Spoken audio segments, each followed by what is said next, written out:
Hey everyone, this is Athletes and Antiquities, and in today's video, we're going to be talking about the dilemma of being a collector and a seller at the same time.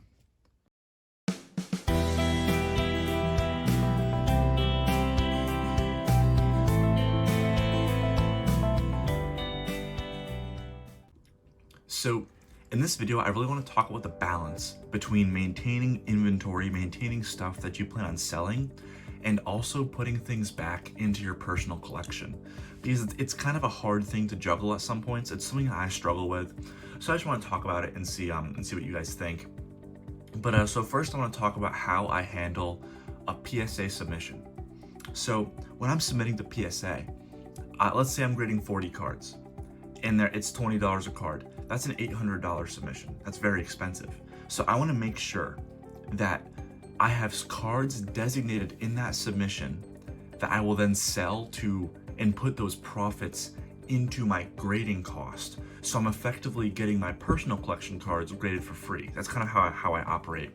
But it gets difficult when when you submit a card, you have an idea of selling it, but when it comes back, all of a sudden you want to keep it. And that's what these 4 cards are up here. These 4 cards are all from one of my earlier PSA submissions. All of these cards, I pre-grade all my cards, and all of these cards graded higher than what I pre-graded it. So when I pre-graded it, I was planning on selling a first edition Magnemite PSA 9 for whatever price. This Neo Charizard, one of the most beautiful cards I have. Just it's a stunning card. But I planned on listing this card once I got it back. I assumed it would be an 8 or a 9. Same with my Tropical Wind Worlds promo.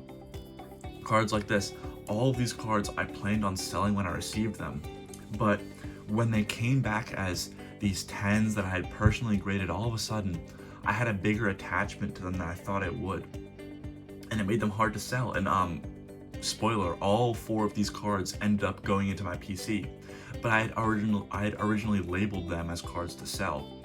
So now I had to kind of backtrack on that, and it messed up my equation for being able to basically grade for free with my profits. And it's a difficult thing to manage, because if you have no emotional attachment to cards, it's very easy just to buy what you think will grade well, what will sell well, grade it, and then sell it. It's very simple.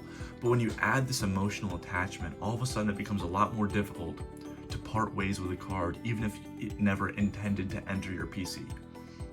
So I have a goal in this hobby of trying to get every single EX Era holo in PSA 8. And when I stray from that, it becomes much harder to complete that goal. But at the same time, I'm just a collector. You know, if I see a card I like, I just buy it. So outside of my normal goal, I've been getting a lot of like V-Star Universe. These are some cards I've been buying because they're just beautiful. I had 0 plans to collect V-Star Universe, but then once I saw some of these character rares and alt arts and stuff, all of a sudden I started putting money into them as purely PC cards, and it diverted from my goals. And a similar thing happens when you're buying and selling, where cards like this, hold on, I'm gonna put them up. Cards like these 2, both of these I planned on selling, and once they got 10s, I kind of assumed they would get 10s because they're both very minty and they're fairly modern cards.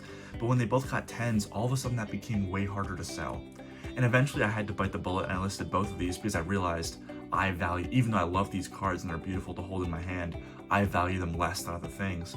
So I really had to kind of go through my submission and say, okay, what don't I want to sell that I really should, and just get that sort of cash flow. Because one thing, I don't know if you guys relate to this, but a lot of people that sell cards, a lot of them are net like removers from the hobby. Guys like Dan Kitchemal Collectibles or Jake from Pokenomics, a lot of them, they take profits out of the hobby a lot, which is fine. That's their business model. But how I kind of see it is when I take profits from a card, that profit just pretty much just goes into a different card, and I use these profits to expand my collection faster than I normally could. So when I'm not selling what I should be, it really slows that down. So like, have you guys ever really experienced that? If you are a seller and a collector, how do you manage that PC? I know a lot of guys, I think Pokey Radar. He said in one of his videos when he used to do podcasts, I think his name is John, that when he became a full-time seller, it became very hard to maintain a collection because all of a sudden his profits became how he fed himself, how he paid his rent, and it became much harder to take money out of that and go into PCs.